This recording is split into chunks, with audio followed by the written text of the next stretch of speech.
Guwahati test match का दूसरा दिन। क्या बात करूं भाई लोगों, किस पे बात करूं, किस पे ना बात करूं। बहुत कुछ है इस टेस्ट मैच पे बात करने के लिए। बहुत कुछ बातें हैं इस वीडियो में डिस्कस करने के लिए। जो मैंने कल देखा, जो मैंने कल समझा और जो चीज़ मुझे समझ आई, मैं आप लोगों के साथ शेयर करना चाहता हूँ। और ज़रूर से ज़रूर, बहुत अच्छी चीज़ें हैं, बहुत अच्छी वीडियो है ये। आप लोग ज़रूर इस वीडियो को देखें क्योंकि इस वीडियो में मैं बहुत सारी टेक्निकल फॉल्ट्स जो इंडियन टीम की हैं उनको बताने वाला हूँ। और एज ए कोच गौतम गंभीर अब कितना गलत है कितना सही है इस बात पर भी डिस्कशन करेंगे। और ऋषभ पंत की कप्तानी कैसी थी, दूसरे दिन कैसी नहीं थी, पहले दिन अच्छी कप्तानी करी। और हम अपनी होम टेस्ट में टॉस क्यों नहीं जीत रहे हैं, ये भी एक बहुत बड़ा पॉइंट खड़ा है इंडियन टीम के लिए कि हम कहीं टॉस नहीं जीत रहे, कोई टॉस नहीं जीत रहे। क्या दिक्कत क्या हो गई है, इस पर पूरा डिस्कशन करेंगे। तो भाई लोगों तैयार हो जाएं। सबसे बड़ी बात, सबसे बड़ा पॉइंट आज भी मेरा वही है जो पिछले महीने था, जो पिछले साल नवंबर में था और आज भी मैं वही हूं। आपने आर अश्विन को रिटायर करा दिया। मैं गौतम गंभीर की बात कर रहा हूं। आर अश्विन को रिटायर कर दिया क्योंकि आपके एक सीरीज के अंदर आके वॉशिंगटन सुंदर ने 4-5 विकेट ले लिए और वहां पे आर अश्विन को विकेट नहीं मिले 2-3 विकेट मिले उसको भी। लेकिन आपने उसको रिटायर करवा दिया कि नहीं भाई तू नहीं बनता है वॉशिंगटन सुंदर, क्योंकि मुझे आधा बटेर आधा, मुझे बॉलिंग ऑलराउंडर नहीं चाहिए, मुझे बैटिंग ऑलराउंडर चाहिए। चलो ठीक है भाई। आज अब आते हैं हम आज के टेस्ट मैच पर। साउथ अफ्रीका पहले दिन का खेल समाप्त होने तक 246 रन था और 6 विकेट पवेलियन में बैठे हुए थे। ठीक है, मतलब खेल बहुत अच्छे तरीके से भारत की पकड़ में था।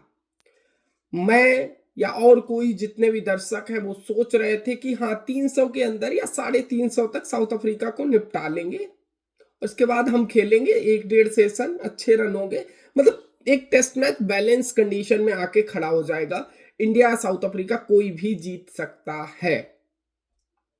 लेकिन साउथ अफ्रीका को कुछ और ही मंजूर था और उन्होंने मैदान पर कुछ और ही तरीके से खेल दिखाया।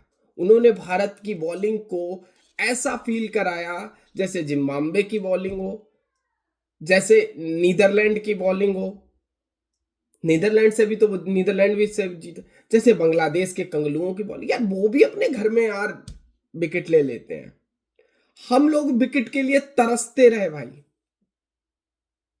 हमसे 124 चेज नहीं होता है जब टर्निंग विकेट आती है, जब सपाट विकेट आती है तो हमसे दूसरी टीम ऑल आउट नहीं होती है।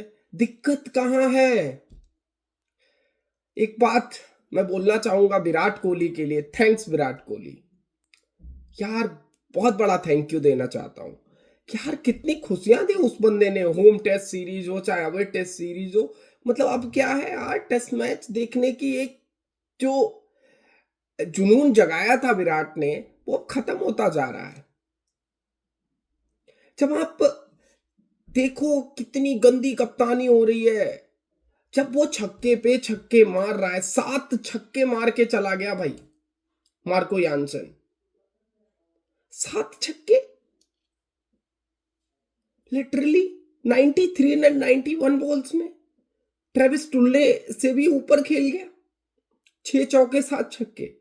जब आप उसको ऊपर बॉल कराएंगे, मतलब प्लानिंग ही नहीं थी आपके पास कि अगर कोई साझेदारी नीचे से लग रही है। 430 पे विकेट गिरता है, किसका विकेट गिरता है? मुत्तु स्वामी का। इसके बाद 60 रन बनवा देते हैं हम हार्मर महाराज और मार्को यानसन से। 60 रन महत्वपूर्ण नहीं है वो 60 रन। अगर हम 430 बन गए, 440 पे ऑल आउट करो ना। बुमराह को 3 ओवर का स्पेल देने की क्या जरूरत थी? हर बार 3 ओवर का स्पेल, एक्सटेंडेड स्पेल, क्योंकि 3 ओवर में तो बॉडी गर्म होती है। जब चौथा और पांचवा ओवर आता है तो हो सकता है उसमें विकेट के चांसेस बनते हैं। बहुत कमियां थी, बहुत गंदी कप्तानी ऋषभ पंत की तरफ से। ऋषभ पंत को समझ ही नहीं आ रहा था कि करना क्या है और हो क्या रहा है। लेकिन उस दूसरे पहलू पर चले तो साउथ अफ्रीका की जितनी तारीफ करी जाए उतनी कम। मुत्तुस्वामी, बेरेन, जैनसन, हार्मर और महाराज, साउथ अफ्रीका के टॉप ऑर्डर ने तो रेजिलेंस दिखाया, लेकिन उस पर खरे नहीं उतरे। उनको स्टार्ट मिला लेकिन उन्होंने स्टार्ट को कन्वर्ट नहीं किया। लेकिन मुत्तुस्वामी, बेरेन और जैनसन को स्टार्ट मिला और उन्होंने स्टार्ट को कन्वर्ट किया। और यही कारण है कि साउथ अफ्रीका आज दिन का खेल खत्म होने तक 489 रन बना चुकी, 150 ओवर खेल गई है भाई लोगों। आप लोगों को मैं बता दूं, और आज ओवर रेट भी ठीक रहा है। ये टेस्ट मैच या तो ड्रॉ होगा या इंडिया की हार होगी। इसमें इंडिया की जीत कहीं से भी नजर नहीं आ रही है, या कोई करामात हो जाए कि यहां से ये 5, 5.5, 600 रन बना दें और फिर तीसरी बॉलिंग आए तो इनकी बॉलिंग चल जाए। यही एक चांस बनता है इस टेस्ट मैच जीतने का, कि भारत को 1.5 दिन तो बैटिंग करनी है और 1.5 दिन में रन भी ज्यादा लगाने हैं। मतलब कल अगर मान लो 70-72 ओवर हुए, 75 ओवर मान लो, 75 और अगले दिन 40, इंडिया के पास 120 ओवर में 650 रन लगाना है। 120 ओवर में 600 का मतलब 4 के रन रेट से रन बनाने पड़ेंगे। 4 के नहीं, 5 के रन रेट से रन बनाने पड़ेंगे। जब 5 के रन रेट से, ये तो या तो ऋषभ पंत या यशस्वी जायसवाल को अपने कदम जमाने पड़ेंगे भाई लोगों, ये मेरा कहना है। और जो मुझे लगा, मैंने फील हुआ, मैंने बता दिया। अब चलते हैं भाई एक इंडिविजुअल्स पे, एक एक इंडिविजुअल पे बात करेंगे। सबसे पहले बात करते हैं मुत्तुस्वामी पे। बहुत बेहतरीन बैटिंग। आपको अपना फ्रंट फुट और बैक फुट पता होना चाहिए होता कहां पे है। उस बंदे को पता था कि उसको फ्रंट फुट पे खेलना है या बैक फुट पे खेलना है। जब आप स्पिनिंग ट्रैक पे खेलते हैं या सपाट विकेट पे खेलते हैं, और आपको पता होना चाहिए कि जसप्रीत बुमराह अगर बॉलिंग कर रहा है तो ऑफ स्टंप कहां पर है, उसको पता था। चांसेस बने जसप्रीत बुमराह ने को तीसरे ओवर में, जब तीसरा ओवर अपने स्पेल का करा था, चांस बना, उसको चौथा ओवर देना चाहिए था। वहां पर कप्तानी का फेलियर साफ साफ नजर आ रहा था, क्योंकि जसप्रीत बुमराह का बॉलिंग स्टाइल यही है कि 2-3 ओवर में शांत रख के जब सामने वाले की एज निकालने का मौका आता है, और जसप्रीत बुमराह ने ऐसा बहुत बार किया है कि बड़ी बड़ी साझेदारियां तोड़ी हैं। रविंद्र जडेजा ने भी किया है। लेकिन मुत्तुस्वामी का टेक्निकल, और मुत्तुस्वामी ने जो पाकिस्तान में 89 रन की पारी खेली थी, तभी लग गया था कि यह भारत को परेशान करने वाला है। कॉर्बन बॉश को बिठा के मुत्तुस्वामी को खिलाना, ये एक बहुत बड़ा और ब्रेव डिसीजन था, क्योंकि आपके पास एक पेसर के साथ जा रहे थे। जो मुल्डर आपका इतना बड़ा पेसर नहीं है, आप एक पेसर के साथ जा रहे थे, मार्को जॉनसन के साथ। तो ये एक बहुत बड़ा, और मार्को यानसन ने भी 93। लेकिन पहले मुत्तुस्वामी पे बात करते हैं। मुत्तुस्वामी और जिस तरीके की पारी थी उसमें पूरा सम्मान था बॉलर्स के लिए। एक दो चांस बने जो एलबीडब्ल्यू पर अंपायर ने आउट दिया, और वो स्पाइक में पता नहीं कहां से आ गया और वो नॉट आउट हो गया भाई। वहां पे फ्रीज कर दिया उन्होंने, वो स्पाइक पे थोड़ा सा आ गया, अंपायर ने नॉट आउट दे दिया। तो मुत्तुस्वामी ने 109 रन की पारी खेली भाई लोगों। 206 बॉलों में 10 चौके लगाए, 2 छक्के लगाए और 52 का स्ट्राइक रेट रहा। एक बेहतरीन टेस्ट इनिंग, हमेशा याद रखी जाएगी ये टेस्ट इनिंग साउथ अफ्रीका की तरफ से। और साउथ अफ्रीका ने दिखाया कि वो वर्ल्ड चैंपियंस क्यों है टेस्ट क्रिकेट के। आज उन्होंने ये भारत को दिखाया है। भारत की सोच को आज उन्होंने गड्ढे में फेंक दिया है, और जो भारत के कोच और कप्तान दोनों की सोच को उसने गड्ढे में फेंक दिया है। बेरिन बेरिन मुझे लगता था कि ये नहीं खेल पाएगा। मैं लिटरली बता रहा हूँ, मुझे लगता था ये नहीं खेल पाएगा। इसका इतना, क्योंकि उसका सॉलिड नहीं है, वो फ्रंट फुट से खेलता है। तो मुझे लगा कि कुलदीप या फिर जडेजा इसको फंसा लेगा। हाँ, जडेजा ने फंसाया, स्टंप आउट किया, बट बहुत देर हो गई थी तब तक। जब बेरिन आउट हुआ तो लगभग 330 रन थे, और वहां पे लगा कि 330 से चलो 350, 60, यार मार्को यानसन मारने ही पे लग गया। हम टी तक विकेटलेस जाते हैं, साउथ अफ्रीका टी तक रन नहीं बनाता है, हम विकेटलेस जाते हैं। आज 3 के तीनों सेशन साउथ अफ्रीका के नाम रहे हैं। 6 सेशन का गेम हुआ है, 5 सेशन साउथ अफ्रीका ने जीते हैं, 1 सेशन इंडिया ने जीता है। सोच, शायद क्रिकेट अगर सेशंस का गेम होता तो हो सकता है इंडिया इंग्लैंड में जो सीरीज हो रही थी वो सीरीज इंडिया के नाम होती। अभी टेस्ट मैच बिगड़ा नहीं, अभी टेस्ट मैच बनाना है, लेकिन बनाएगा कौन? हमारी बैटर्स में इतनी ताकत है, हमारी बैटिंग ऑर्डर में इतनी दम है। मार्को यानसन पे बात करते हैं। मार्को यानसन का जो रवैया था वो अटैकिंग था। मार्को यानसन का जो तरीका था वो अटैकिंग था। मार्को यानसन को पता था कि वो बंदा खड़ा रहेगा और उसको पता है उसका विकेट फ्री का विकेट है, अब कभी भी ले जाओ मेरा विकेट। रन बन गए, 350 बन गए, अब जो भी रन बनने जा रहे हैं वो हम ऐड कर रहे हैं अपने टोटल के अंदर। साउथ अफ्रीका की सोच 380 की थी, साउथ अफ्रीका की सोच 350 की थी, और साउथ अफ्रीका वहां तक पहुंच गया था। इसके बाद जो साउथ अफ्रीका ने 100-150 रन बनाए हैं ये एक्स्ट्रा बनाए हैं उनकी सोच से, और वहां पर मार्को यानसन का बहुत बड़ा हाथ रहा। मार्को यानसन ने 93 रनों की पारी खेली, 91 बॉलों में 6 चौके और 7 शानदार छक्के लगाए। कुलदीप यादव को जो छक्के लगाए भाई, वो पैर ऐसे करके निकाल के एक छक्का मारा, मैं उस छक्के का फैन हो गया। लंबाई है, हाइट है, और बॉल के नीचे बहुत जल्दी आता है। टेक्निकलिटी इसकी ये है, क्योंकि आपकी हाइट होती है तो आप बॉल के नीचे जितनी जल्दी आएंगे गेंद उतनी जल्दी आप डिलीवर करेंगे स्टेडियम के बाहर या क्राउड्स में। ये एक चीज थी सबसे बड़ी बात, ये कि मार्को यानसन ने अपनी हाइट का पूरा फायदा। एक एक बार सिराज बॉलिंग कर रहा था, 9 फील्डर भाई लोगों, सिराज और ऋषभ पंत को छोड़ के 9 के 9 फील्डर बाउंड्री लाइन पे थे, और उसके उनके बीच से चौका निकाल दिया, क्योंकि वो समझ रहा था कि कहां पे बॉल करनी है, किधर डाली और किधर निकालनी है। हार्मर को बुमराह ने बोल्ड किया, बहुत देर हो चुकी थी, 30-35 रन की साझेदारी लग चुकी थी। फिर महाराज नॉट आउट लौटे हैं और कुलदीप यादव ने आखिरी विकेट लिया भाई लोगों मार्को यानसन का 93 रन पर, और मुत्तुस्वामी को सिराज ने आउट किया यशस्वी जायसवाल के हाथों कैच करा के। भारतीय बॉलिंग पे बात करें, जसप्रीत बुमराह की आप बॉलिंग पे विकेट कॉलम में 2 विकेट देखकर ऐसा लग रहा होगा इस बंदे ने बॉलिंग बहुत खराब करी है, बहुत गंदी बॉलिंग करी। आपके दिमाग में एक सोच अंदर अंदर बन रही होगी, जसप्रीत बुमराह ने बहुत बेहतरीन बॉलिंग करी है भाई। 32 ओवर में 10 मेडल डालना, 75 रन देना और 2 विकेट, 2.3 का इकोनॉमी। तारीफ जसप्रीत बुमराह की क्यों हो रही है? जसप्रीत बुमराह ने अपने आप को बिल्कुल संभाल कर बॉलिंग करी है, ऐसा नहीं है आपने उसको एक्सटेंडेड स्पेल नहीं दिए। जैसे 3 ओवर कराया, चौथा, पांचवा, छठा, ये जो 3 ओवर के बाद 3 ओवर में तो गाड़ी गर्म होती है बॉलर की, इसके बाद अगले 3 ओवर में वो लीथल होता है, और अगर 1-2 ओवर और स्पेल में डाल दे तो समझ लो कि बॉलर वो एक्सीलेंट हो जाता है। टेस्ट क्रिकेट यही है। 10-10 ओवर का स्पेल डाला था बेन स्टोक्स ने लॉर्ड्स में।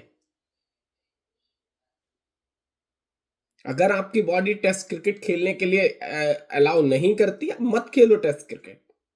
लेकिन जिस तरीके की ये 3-3 ओवर के स्पेल डालना, ये अगर ये ऋषभ पंत का फैसला है तो गलत है, अगर ये जसप्रीत बुमराह का खुद का फैसला है तो ये सबसे ज्यादा गलत बात है।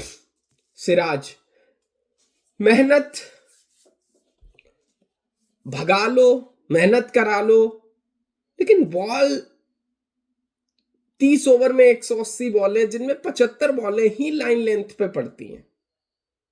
सामने वाला अगर प्रेशर बनाता भी है तो सिराज रन लीक करके प्रेशर को रिलीज कर देता है।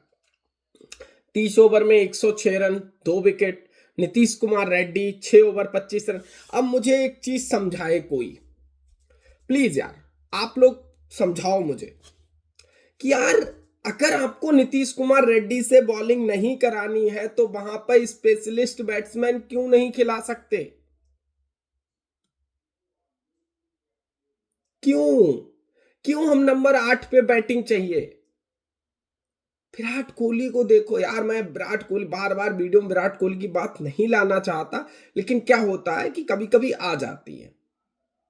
अब रेड्डी से आपने बॉलिंग नहीं कराई, 6 ओवर में 25 उसने कल ही करेगा, आज आपने बॉलिंग ही नहीं दी रेड्डी को, कि हो सकता रेड्डी को विकेट मिल जाता। वॉशिंगटन सुंदर, आर अश्विन के रिटायर होने के बाद ऐसा लगा कि वॉशिंगटन सुंदर लाइक टू लाइक रिप्लेसमेंट है, कुछ ना अच्छा सा करेगा, लेकिन वॉशिंगटन सुंदर के तो पैर ही नहीं जमते हैं। वॉशिंगटन सुंदर को तो नंबर 3 पे बैटिंग करना है, बॉलिंग पे अपनी ध्यान ही नहीं देना है। 26 ओवर में 58 रन देके कोई विकेट नहीं लिया। भाई 2.2 की इकोनॉमी कोई फर्क नहीं करती, कुछ नहीं करता 2.2 की आप इकोनॉमी, जब तक आप विकेट कॉलम में 0 है। आप लेफ्ट हैंडर का विकेट नहीं ले पाते, आप एज नहीं निकाल पा रहे लेफ्ट हैंडर के लिए, सीधी सीधी बॉल जा रही है, आपकी टर्न नहीं हो रही। क्या बोलूं मैं भाई। Kuldeep Yadav 29 over 115 run 4 wicket, अच्छी बॉलिंग करी कुलदीप यादव ने इस पिच पर, 4 विकेट भी लिए, लेकिन साथ नहीं मिला दूसरे छोर से कोई। जैसे रविंद्र जडेजा और अश्विन की जोड़ी होती थी, हरभजन सिंह कुंबले की जोड़ी होती थी, आज कुलदीप यादव अकेला है। रविंद्र जडेजा उतना इफेक्टिव नहीं हो रहा है, बीच में पार्टनरशिप तोड़ देता है, लेकिन हाँ 4-4 का कॉलम नहीं बन पा रहा है, दिक्कत यह है। Ravindra Jadeja 28 over 94 run 2 wicket, partnership तोड़ने में बहुत, बैरिंग की पार्टनरशिप तोड़ी, फिर तेम्बा को आउट किया, वो पार्टनरशिप तोड़ी, तो 2 पार्टनरशिप रविंद्र जडेजा ने तोड़ी हैं। लेकिन भारत को जो सबसे ज्यादा हर्ट कर रहा है, वो हर्ट कर रहा है 90 रन मार्को यानसन के, और भाई वो रन बहुत ही ज्यादा साबित होने वाले हैं। फिर दिन के 6 ओवर बचे हुए थे, दिन के 6-10 ओवर बचे हुए थे, और साउथ अफ्रीका ने भारत को बैटिंग करनी है। यशस्वी जायसवाल 7 रन 23 बॉलों में नॉट आउट लौटे हैं, और 14 बॉलों में 2 रन राहुल नॉट आउट लौटे हैं। 9 रन है हमारा स्कोर, और बिना किसी नुकसान के आने वाले बैट्समैन है साई सुदर्शन, ध्रुव जुरैल, ऋषभ पंत, रविंद्र जडेजा, नीतीश कुमार रेड्डी, वॉशिंगटन सुंदर, कुलदीप यादव, जसप्रीत बुमराह और मोहम्मद सिराज। डे 3 का क्या प्लानिंग होनी चाहिए, कैसे एग्जीक्यूशन होनी चाहिए? मेरे हिसाब से गुवाहाटी में 80 ओवर फेंके जाएंगे, 90 ओवर नहीं फेंके जाएंगे, क्योंकि वहां पे क्या होता है कि जल्दी अंधेरा होने लगता है, तो 90 ओवर तो फेंके नहीं जाएंगे, 80 ओवर फेंके जाएंगे। 80 ओवर में आपको 400 रन बनाने हैं, कि एनी हाउ 400 रन बनाने हैं कल, और विकेट आपको खोने पड़ेंगे मात्र 3। आपके टॉप ऑर्डर से दोनों बैट्समैन का शतक आना चाहिए, यशस्वी जायसवाल का तूफानी शतक आना चाहिए, और नहीं तो इंडिया की हालत, चौथे दिन आप टेस्ट मैच देखना, भारतीय टीम का बोरिया बिस्तरा बंद हो जाएगा, और उधर गौतम गंभीर का भी बोरिया बिस्तरा बंद हो जाएगा।